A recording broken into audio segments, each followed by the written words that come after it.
অভিজিৎ গঙ্গোপাধ্যায় তিনি ধারাবাহিকভাবে মাননীয় মুখ্যমন্ত্রীকে কুরুচিকর ভাষায় আক্রমণ করে চলেছেন এবং দুঃখ প্রকাশ করার বদলে তিনি সেই আক্রমণের ধারাবাহিকতা রাখছেন এবং বিস্ময়করভাবে অথবা স্বাভাবিকভাবে বিজেপি দলের তরফ থেকেও তাকে কোনো রকম ভাবে বাধা দেওয়া হচ্ছে না, অর্থাৎ মহিলাদের মুখ্যমন্ত্রীকে এবং ভারতবর্ষের একমাত্র মহিলা মুখ্যমন্ত্রীকে এইভাবে অসম্মান করাটাই ভারতীয় জনতা পার্টির কালচার। কেন্দ্রের নির্বাচন কমিশন, জাতীয় নির্বাচন কমিশনের উচিত অবিলম্বে এর বিরুদ্ধে ব্যবস্থা নেওয়া।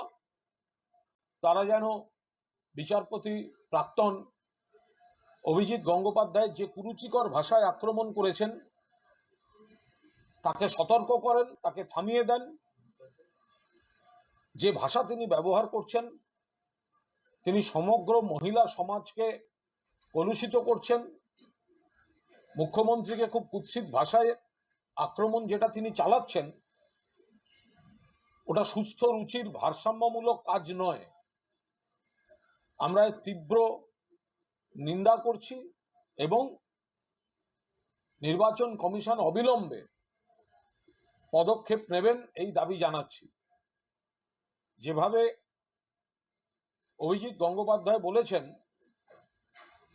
যে আপনার দর কত, এরম ধরনের কথা, তাহলে তো এই প্রশ্নটাও জিজ্ঞাসা করতে হয় যে একজন হাইকোর্টের সিটিং বিচারপতি, পক্ষপাতদুষ্ট বিচারপতি, যখন রাতারাতি চাকরি ছেড়ে, যখন কর্তব্যরত অবস্থায় বিজেপির সঙ্গে বার্গেন করেন এবং রাতারাতি চাকরি ছেড়ে বিজেপির প্রার্থী হন, তার জন্য তার কোনো রেট নির্ধারিত হয়েছিল কিনা। তো এই ধরনের অপ্রীতিকর কুৎসিত তর্কাতর্কি তিনি নিজে ডেকে আনছেন। আমরা আশা করব মমতা বন্দ্যোপাধ্যায় সম্পর্কে যে কুরুচিকর মন্তব্য তিনি করেছেন তার জন্য তিনি দুঃখ প্রকাশ করবেন।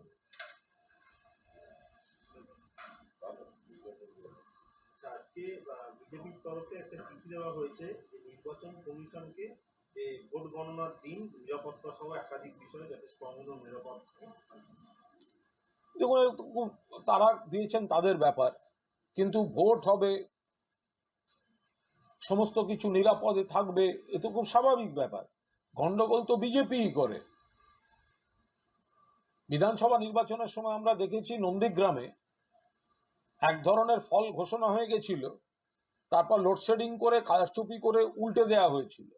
এগুলো তো বিজেপি করে। আমরা তো চাই ইভিএম ত্রুটি মুক্ত থাকুক, ইভিএম মানুষের ভোটদানের রায় যথাযথভাবে প্রতিফলিত হোক এবং একই সঙ্গে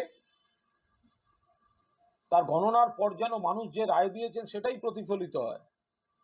সারা বাংলায় 2021-এ বিজেপি হেরেছিল,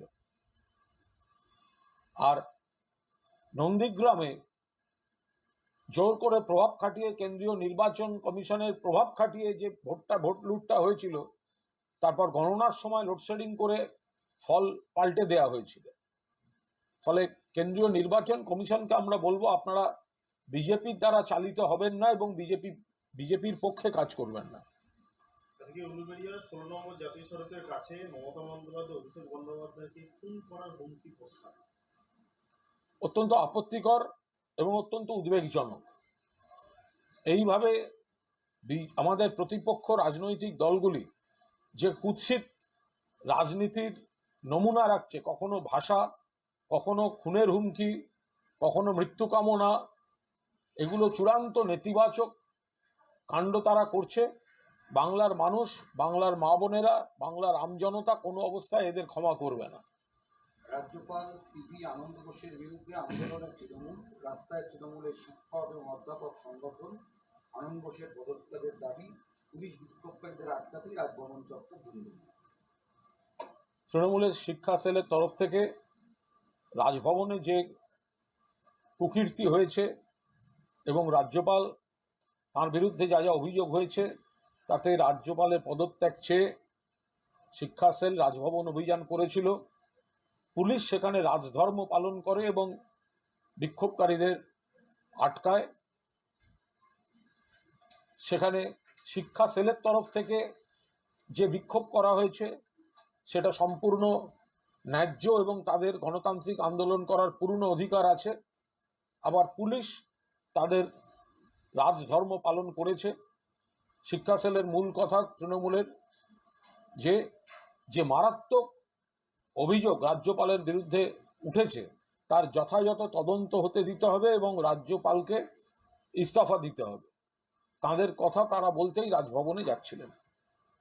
দেবের আজকে আজকে ওই ওখানকারই যারা আন্দোলনকারী তারা বলছেন পুলিশের বিরুদ্ধেই ক্ষোভ প্রকাশ করছেন যে পুলিশ রাজ্যপালের হয়ে কাজ করছেন, পুলিশ তাদের মারধর করেছে, পুলিশ কথা শুনছে। দেখুন, আন্দোলনকারীরা আমাদের দলের সংগঠনের তরফ থেকে গেছেন, তারা আন্দোলন করেছেন, গণতান্ত্রিক পথে আন্দোলন করেছেন, তারা রাজভবন অভিযান করেছেন, রাজভবনের দিকে গেছেন। পুলিশ সেখানে পুলিশ তার রাজধর্ম পালন করেছে। পুলিশ তো আন্দোলনকারীদের ওইভাবে রাজভবনে যেতে দিতে পারে না। ফলে এই রাজ্যে যে সরকার আছে তারা নিরপেক্ষ। ফলে পুলিশ তার রাজধর্ম পালন করেছে। এটা দেখে বিরোধীদের শেখা উচিত যে তৃণমূলের কোনো গণসংগঠনও যদি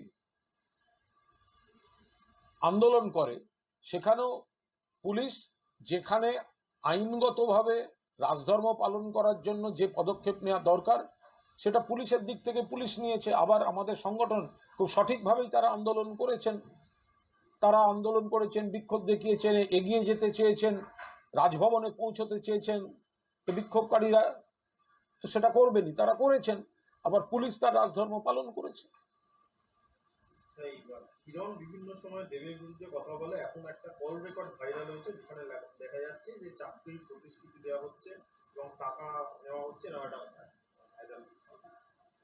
এ বিষয়ে কোনো কথা বলবো না। আমার মনে হয় এ বিষয়ে বিস্তারিত দেব স্বয়ং বলতে পারেন। উনি অত্যন্ত সুবক্তা। আমার মনে হয় উনি এ বিষয়টা বলতে পারেন।